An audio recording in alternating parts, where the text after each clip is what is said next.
All right, so I was mentioning in the last lecture that I wanted to talk about the Ottoman Empire as it's brought up in the text, and mentioning between East and West. So, first of all, who are the Ottomans? The Ottoman Empire um, is what is centered, was centered in what is now Turkey. Okay, Turkish people. So, um, to kind of back up a little bit, you had the Eastern Roman Empire, which was in Constantinople. Byzantium, it's also known as, okay, Eastern Rome. And it was Greek speaking, identifying with the Roman legacy, okay?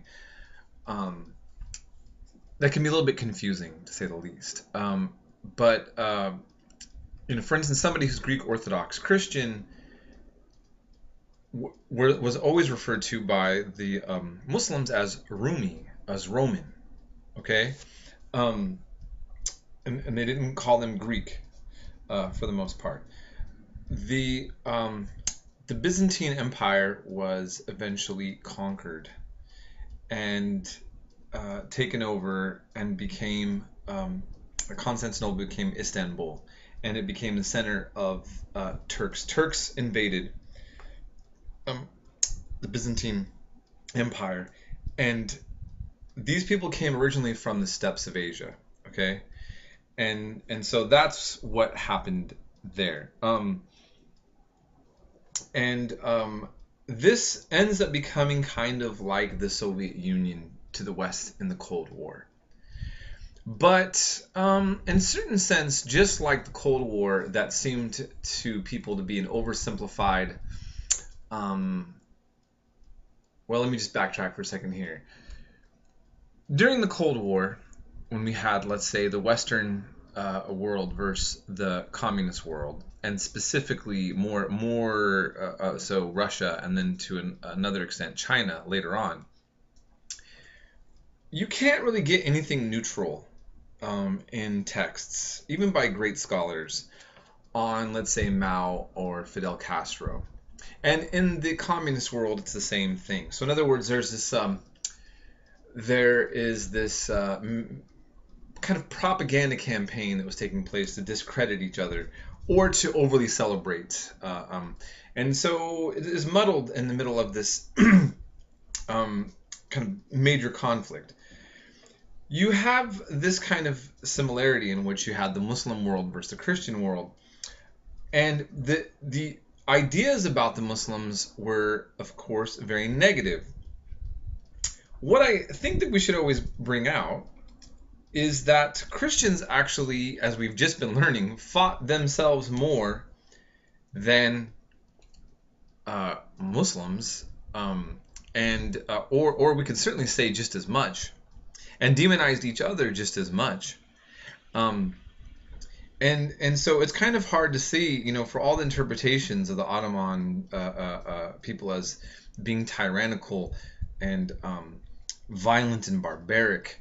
I want us to just think about, if we go to page 506 in the textbook, and it says, referring to the Germany and the 30 Years' War ending, and it said, more than 1 million soldiers marched across German land, sacking towns and exploiting the resources of local communities. Germany lost up to 1/3 of its population, while the destruction of property retarded the economic development of the country for more than 50 years.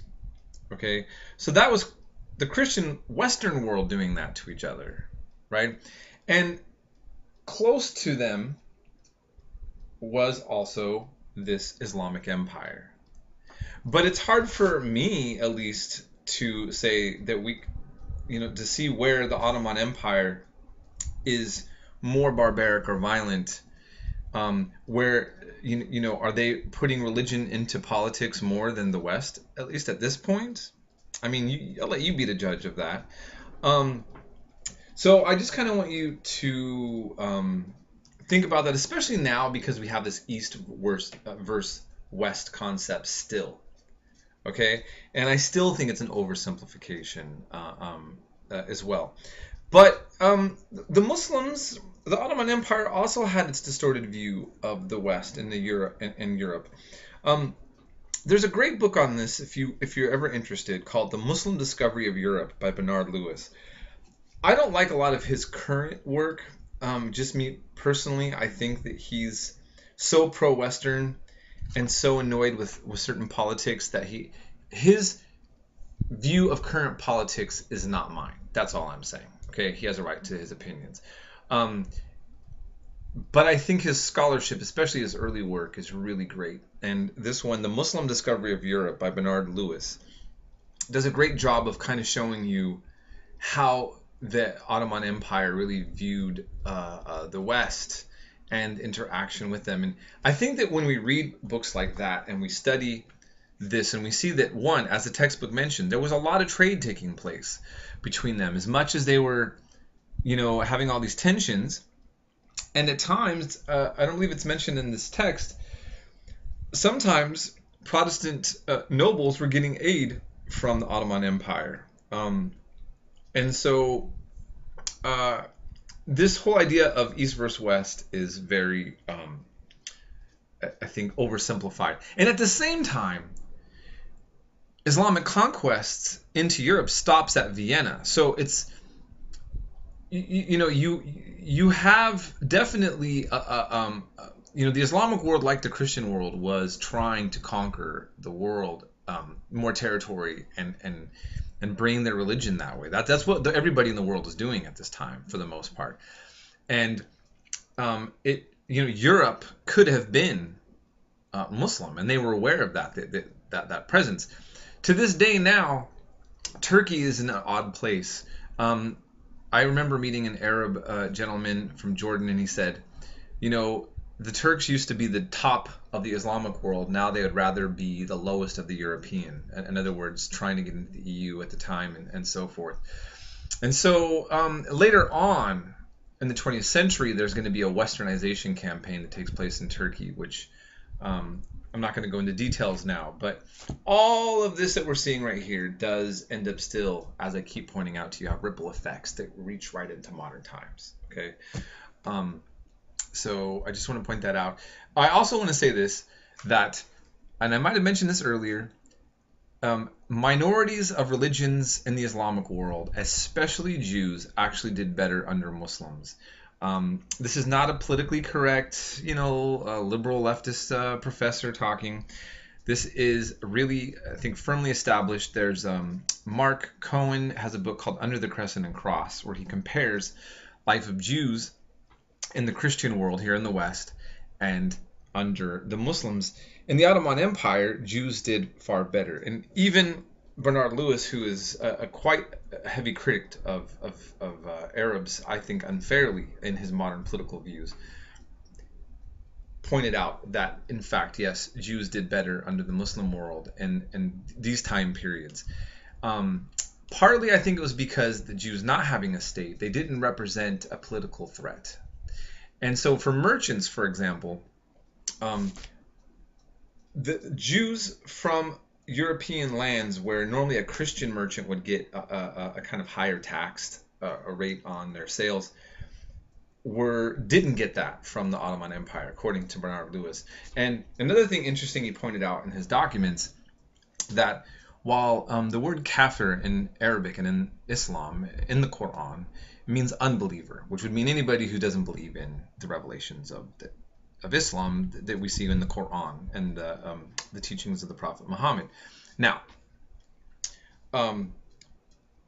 this then would apply to Jews and Christians, but the word kafir almost always applies strictly to Christians, but it's not used, according to Bernard Lewis, in documents in regards to Jews.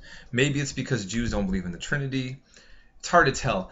My point I wanted to say is that now you look at rhetorically, especially between the Israel-Palestine conflict, you would think that Jews and Muslims never got along. And I'm not saying they had this great rosy relationship all the time. Historically, it's in patches. Sometimes it's really bad, sometimes it's good. Sometimes in the Islamic world, it's very tolerant towards Christians and Jews. Other times it's less so. Different regimes, more so, less so, okay? But overall, I think the reason why the Ottoman Empire was better to Christians and Jews is because their system was, if you acknowledge the supremacy of the Sultan and the political supremacy of Islam, then you can be in a subordinate state as a Christian or a Jew. While we see in the religious wars here, unity in Europe seems to think that, oh, you have Louis XIV saying everybody's got to be Catholic or we don't have a unified state. For the Muslim world, you have a Muslim majority and the minorities just have to recognize their lowered position. Again, this doesn't work in our modern sense of human rights or fairness in politics. But at this world of the time, I would argue that the Islamic world maybe was a little bit more progressive in certain aspects on this at this time, based on just looking at comparing how they would do things. But I think it's something that you should look in for yourself. Again, I want to point out that a lot of things that we see going on now, while on one hand do reach back into the past, some of the conflicts we see now actually are more recent than you would think. Okay, and come out of contexts that are more recent to history because of new geopolitical circumstances that weren't around before. Okay, so I'm going to end that here, and then I'm going to talk about Russia in the next lecture.